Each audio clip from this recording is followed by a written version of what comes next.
If you watch my SessionVictim series on the website, you will know that I came over to Gigantica with part carp, part man, Simon Scott, in May of this year to hopefully get a female that was ready to lay some eggs, get some males that are ready to fertilise those eggs and make some babies. We didn't need to do that. When we arrived, the fish spawned that night. Simon ended up fishing in a swim where the fish were actually spawning. He wound in the morning after no sleep with the bobbins going mad and wound in with eggs all up his line. We then proceeded to harvest those eggs. Being the scientist that he is, he could check that they were fertilised, and we just spread them between the two nursery ponds behind me and let nature take its course, as it were. We'd already spiked them with little tiny freshwater plankton called rotifer and also with daphnia. They ate all of those really quickly. We carried on feeding them with pellet all the way through the summer, but we couldn't really see what was in there. It was pea green, the water. We'd throw the pellets in and you get a bait ball come up, we'd scoop a few up, and there'll be various sizes of fish, but we didn't really know what we had. So the idea was to come back in November when the water had cooled down, drop these two nursery ponds down, see what we had in there, grade the fish out, and then put the biggest ones together, the next biggest together, and then the smallest ones in our third pond. But before we did that, that third pond had to be netted. It had 5 carp left in it, which we'd been putting in there out of the main lake because they weren't really big enough, sort of 18, 19 pounders.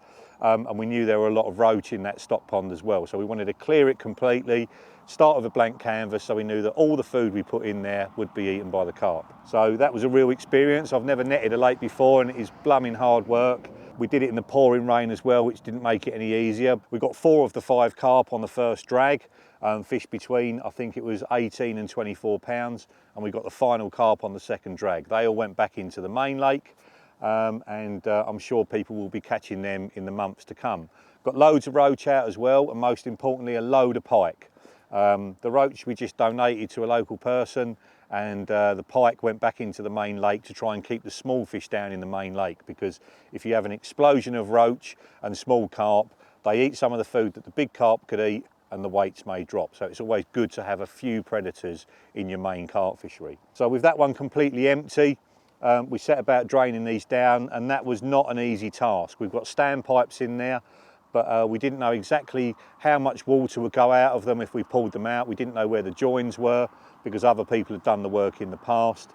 So we had to siphon the water out. But fortunately, a good friend of mine, Andrew Gibbons, who's massively into garden ponds, he's got huge koi in his own pond. He's bought all the equipment on our behalf, and you can see running away from me there's some great big pipes that are actually used for swimming pools. These are pumping the water into the nursery ponds now, but we used them at the time to siphon the water out of the nursery ponds, drop the level as much as we could, and then we were charging round in the real shallow water, catching the fish and grading them into a couple of swimming pools, and basically put the A team in one and all the others in another. And that was no mean feat. We were bucketing water out of them in the end, pouring it down the standpipes to get them down to absolutely nothing, because again, we didn't want to leave any fish in there, because if we did, they would eat the food that the bigger ones could eat. It would upset how much we were feeding them, and we wouldn't get the growth rates that we really want. Once we've graded them into the ponds, it was time then to split them down into their respective groups and put them back into the nursery ponds. So amazingly, we took a fish from an egg at the end of May to 22 ounces at the end of October, beginning of November, and that was with no real idea what was in those ponds. There were thousands of tiny little carp which are never going to do anything, which we had to dispose of, unfortunately. That is the reality of fish farming, but we had some absolute freaks, and this one that we've nicknamed Orange Spot, it was the biggest one in there by some margin. The next best was probably 16, 17 ounces, so just about a pound. There were quite a few in that range, and some real angry bruisers of fish. Great big shoulders, really deep bodies. They just look like miniature 80-pounders. And they are probably babies of fudgies and fish like that out in the main lake. So it was amazing to have a crop of fish that were the real freaks. They're the real aggressive feeders. They're the ones that hatch first. They predate on the other fish that are smaller than them to begin with. They get onto the natural food first. And I'm told that always happens in a pond like that. You get the real freaks, the real aggressive ones that hatch first. They eat everything, and the others don't really get a look in. So no matter how much food we were putting in those ponds, the freaks were getting most of it, and that's why we ended up with so many tiny fish. So that was the top 50. That was for a total weight of 14 pounds, and we're feeding them 2% of their body weight a day, which I think roughly equates to about 4.5 ounces a day at the moment. And as long as the water temperature is above 10 degrees, we will carry on feeding them over the winter, perhaps once a week, just to keep their health in the right condition. But because the fish don't metabolise the food under 10 degrees, you can throw loads of food in and they don't really get any nutrition from it. So basically you're wasting your money. As soon as the water goes above 10 degrees again in the spring, we'll be feeding them 2% a day, and we can up that to 4% a day when the water gets above 20 degrees. So from June onwards, right the way through the summer, we can feed them 4% a day. Then in the second pond was the next best 100, the B team, and that was for a total weight of 6.5 pounds. So I think they worked out to sort of a third of an ounce each. Lovely, lovely fish, loads of little fully scaled and like zipline ears, loads of high back commons, sparsely scaled mirrors. We've got a real mix because there were so many mum and dads out in the main lake making these eggs and fertilising them. We've got a real nice mix, which is brilliant. So in a couple of years' time, there'll be 100 fish going back into the main lake as a minimum. We expect fish like orange spot in the A team to go from 22 ounces to maybe 10 pounds if we're really, really lucky this time next year.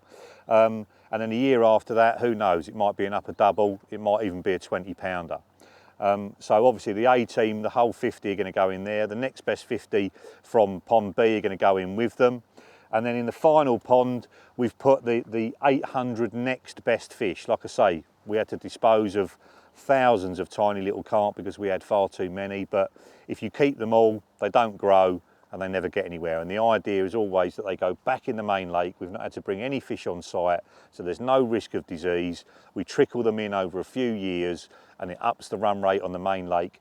And not only will you be catching the new fish, but you'll be catching the original ones because there's more competition for food.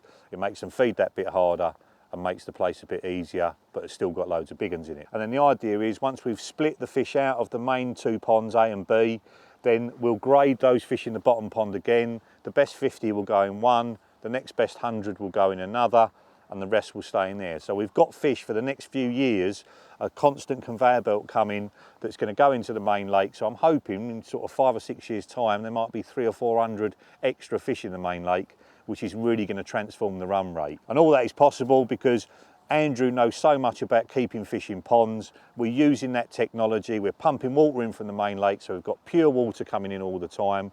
We've got a fantastic aeration system that is designed, an air pump, so there's oxygen going into the water all the time. If the fish get loads of oxygen, loads of clean water and loads of food, they're going to grow absolutely massive. So a huge thank you to the whole team that have been here. Mark Bryant's been an absolute godsend. His fishing partner Ginge has been an absolute godsend, who we've nicknamed Electro because he got everything working. My mate Co's been brilliant, Apache as well. You know, everybody's worked their absolute socks off. You know, obviously Andrew for bringing all the equipment over and basically getting it all set up. Without that A team, we wouldn't have made this possible. And I really hope in a couple of years' time we've got some absolute monsters to show you that we've grown from nothing.